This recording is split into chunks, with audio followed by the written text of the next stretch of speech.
It is the 24th of November 1978 and an oil tanker is departing Saudi port Ras Tanura with a destination of the Portuguese port of Lixos. This journey would be far from problem-free. Her cargo is 114,000 tonnes of crude oil. Needless to say, it's a rather dangerous shipment.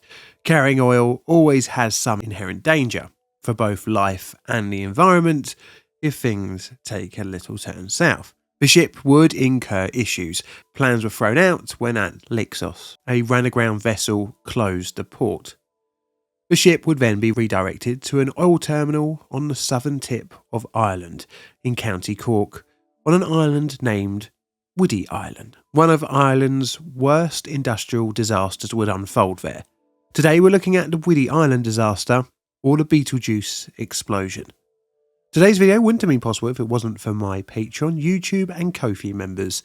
If you want early access to the channel's videos, then you can from just £1 per month. As always, the links will be in the pinned comment below.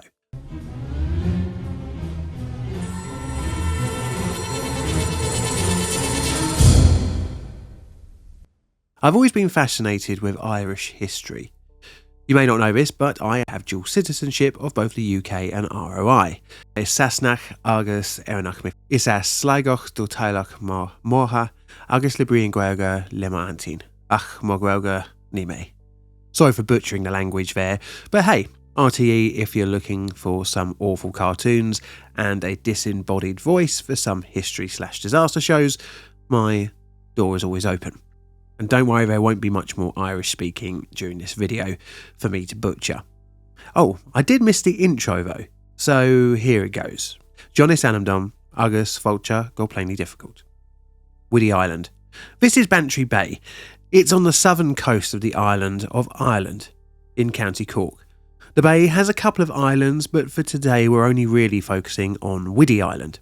Throughout its history, the island has shown to have strategic importance to the region. The British had built defences on the island in the 1800s, aimed at warding off a French invasion. Now, why is the bay so important? Well, it faces the Atlantic Ocean and is deep enough to accommodate very large vessels. The bay was also not massively built up like other ports in Europe, which again made it ideal for very large shipping. The island gained military use from the US during the closing years of the First World War. The country was still under British rule at the time, but after independence the island mainly saw use as a fishing community, albeit with a gradually declining population. In the 1960s, the island would see a new boom of economic activity. This was from the oil industry. Again, Bantry Bay's deep waters would end up being the reason for the renewed interest in the area. Let me explain. The oil industry was in the process of expanding shipping of crude oil across the globe. Soon enough, economics of scale seemed to be the most profitable way to ship oil. This essentially meant that oil tankers would get bigger and bigger and bigger. But although more economical to transport loads of oil on massive tankers, legacy ports around the world, and most apparently in Europe, were far too small and built up to accommodate such vessels. The company Gulf Oil expressed an interest in developing an oil terminal in Bantry Bay. This led to, in 1966, the Cork County Council granting planning permission for a new island terminal. Construction started a year later, with the site coming online in 1969. The terminal brought a lot of economic growth to the Bantry area. The success had been spurred on by the Suez Canal being closed after the Six-Day War and the occupation of Israel of the Sinai Peninsula from between 1967 and 1975. The closure had pushed the ultra-large shipping vessels' popularity further, as shipping had to navigate around Africa from the Middle East if it wanted to get to Europe. The oil terminal was laid out as such. It was made up of two parts, the offshore jetty and an onshore terminal. The terminal was on the southwest corner of Whiddy Island. It has a tank farm and other bits and pieces for operations. The farm has 12 crude oil storage tanks. Each one has a capacity of 80,000 tonnes. There are also 2 tanks for ballast, 2 for bunker oil, and 1 for diesel oil. These are all slightly smaller in size though. The jetty is connected to the onshore facility only via an underwater pipeline, which required any type of transfer of personnel or material from the jetty to the mainland was done via small ferries. The jetty was 1,600 feet long and was an island-type structure sat atop piles into the seabed. Access was via boat to the shore, and the jetty was claimed to have an ability to service ships with up to 500,000 tons of dead weight. The jetty had 2 berths, allowing 2 ships to be accommodated at one time. When berthing to the jetty, ships were assisted with up to 4 tugs and a pilot. When offloading oil is undertaken, articulated jigsaw loading arms are employed. They are connected to the submarine pipelines, which then ran to the tank farm. Initially, the terminal saw good business, and the ultra-large oil tanker concept worked pretty well, with the Suez Canal being shuttable. However, in 1975, the Egyptian government opened the canal for shipping once again, and those big old bastard tankers were way too large to navigate the canal's locks and waterways. Thus, the whole operation around Bantry Bay began to waver. And as always, cost savings normally followed along, and less vessels visited the bay. This was the story towards the end of the 1970s, the same time as when our disaster took place. However, one of the vessels that would call at the oil terminal was the MV Betelguese. She was a 268 metre long by 38.9 metre wide ship with a gross weight tonnage of 61,766. She was built in 1968 and was owned by French company Total Petroleum and had a complement of 42 crew. By the end of the 1970s, she was showing her signs of age, even though only being just over 10 years old. This was due to the whole cost savings and cutting backs, due to the whole ultra-large oil tanker concept starting to prove to be a little less economically viable. The disaster. So I mentioned at the start of the video that our disaster began on the 24th of November 1978. The oil tanker Betelguese had a rather frustrating journey, resulting in her directing to Whiddy Island, but she wouldn't reach there until the 4th of January 1979. The troublesome journey had meant that she was unable to lighten her load, thus her full 114,000 tonnes of flammable oil was still aboard. En route, she had discovered a leak, thus requiring her to be redirected back to France. But amazingly, the crew managed to fix it, allowing her to reach her destination on the southern tip of Ireland.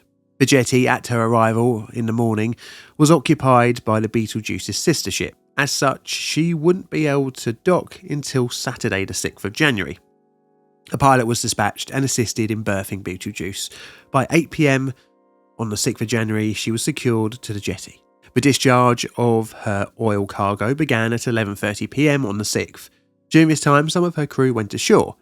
At around 1800 hours on the 7th, offloading was over for the heavy oil, and the valves to the lines to the onshore tanks were turned off, and the process of adding ballast began. This would take a little time, and would run into the early hours of Monday morning.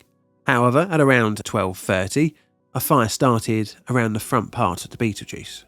As the minutes dragged on, the fire increased in intensity, and suddenly spread on both sides of the vessel. A large plume of dense smoke emanated from the stricken vessel, and around the same time witnesses in Bantry could see the fire starting to unfold. At around 10 to 1 in the morning, a small explosion rang out from the ship, followed by smaller further detonations. Garda officers in Bantry Bay at around the same time observed the unfolding fire. They tried to ring through to the Gulf control room, but the line was already busy.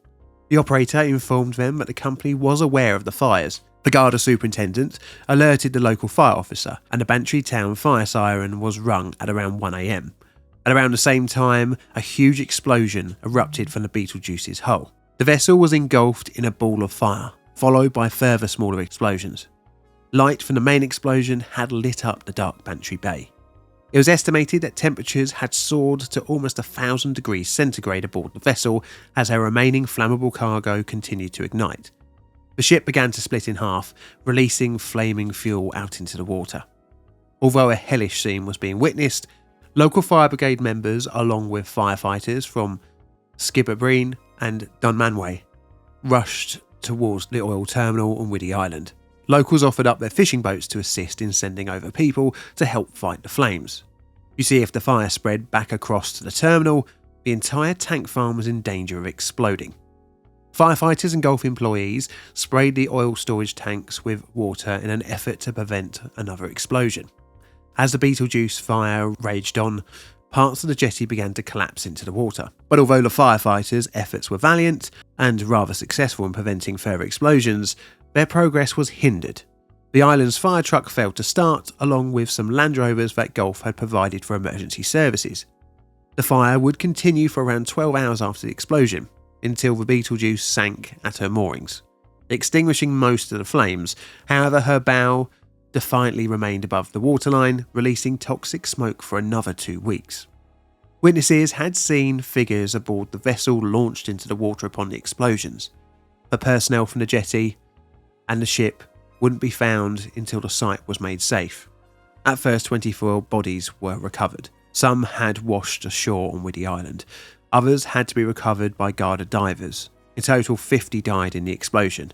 This was the ship's crew and 8 Gulf employees based on the jetty. The disaster had quickly become one of Ireland's worst maritime events and had etched itself into the country's psyche. Understandably, the event was widely reported across Ireland and wider parts of Europe. It would also end up in one of the largest ship salvage operations in history up until that point. But what was the cause? Well, one massive report of tribunal would be commissioned to dive into the underlying factors of the disaster. Ex-Dáil member and High Court judge Mr. Justice Costello was appointed to lead a tribunal inquiry into the disaster's investigation. The investigation and aftermath. So there were a number of witnesses to the fire and ultimate explosions, and after multiple interviews, understandably from the stress, reports were rather conflicting. Thus, estimates were relied upon for the timeline. Regardless, investigators were very keen to dig into the Betelgeuse's history and state on the night of the explosion. It would quickly become apparent that the ship was far from good condition. It was discovered that an inspection of the tanker just 9 months before the disaster had revealed at least 37 cracks in the crude oil tanks. Not good. And as we know that the oil leak had been reported to the ship's owners a week before the disaster, which had triggered the rerouting back to France, it was magically fixed to allow her to continue on to Whiddy Island, which seems like that the crew were just papering over the cracks to keep the ship going. Initially, after the explosions, inspections were carried out by divers on the 9th, 11th and 12th of January. Although in poor weather conditions, some hints to the ship's condition were able to be found, and this included some buckling across the observed structure. During the investigation, a floating hose was used to pump the remaining oil to the oil terminal to lighten the bow section, and this recovered 10,000 tonnes of oil. The recovery operations allowed investigators to get a better look at the Betelgeuse's hull. The ballast tanks were found to be very badly corroded. The bow was later towed out offshore and scuttled. It was apparent that no firefighting efforts were made by anyone on board the ship or on the jetty, as mentioned in the tribunal report. All the valves on the ship's firefighting system and the jetty's firefighting system were found to be closed, and it can be reasonably concluded that no efforts to fight the fire was made either by the ship's crew or the jetty crew. This hinted that the fire didn't start on the jetty and was thus possibly a sudden event aboard the ship.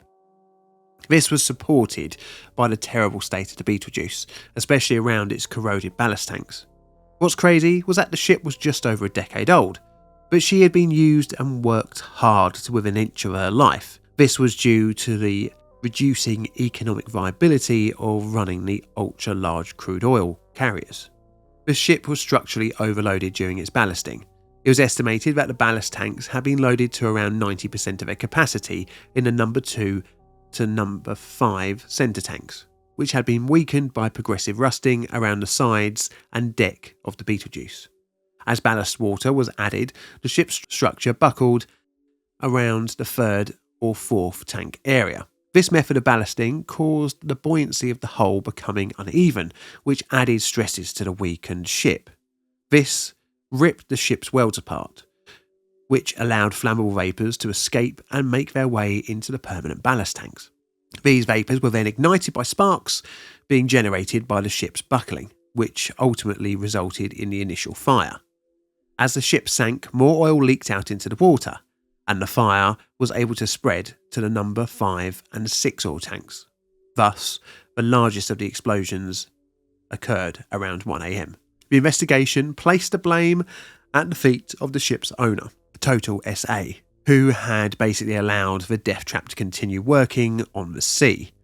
This was due to them trying to get as much money out of their asset as possible. On top of this, Gulf was held to blame for the improperly maintained firefighting equipment. I mean, having a fire truck not being able to start is pretty shoddy. The design of the jetty was also a concern, with no way for crew and operators to get between the island and the jetty without using a boat. This essentially trapped everyone in the disaster zone.